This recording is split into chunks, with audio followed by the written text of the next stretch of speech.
Hello mga ka-teach, this is JMD Compass Decoding. Magbabahagi na naman sa inyo ng isang halimbawa ng Carabao Animal Symbol na kung saan ay gagamit po tayo ng smart compass o camera compass gamit ang phone natin o Android phone.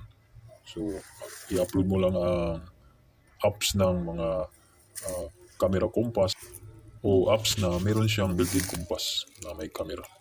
So yan mga ka-teach, ito isang halimbawa lamang. So gagamit po tayo ng camera compass for remapping. So ayan ang cutted head Carabao na ito ay ginawang passage patungong south side direction. At dito naman sa kabilang side na ito ay papunta sa 45 degree. So yan. Napaka-detalyado, napakaganda ang pagkagawa nila dito mga teach. Dahil ito isang animal symbol sa itong earthly branches na makikita natin sa isang area. Ayan. At dito sa taas,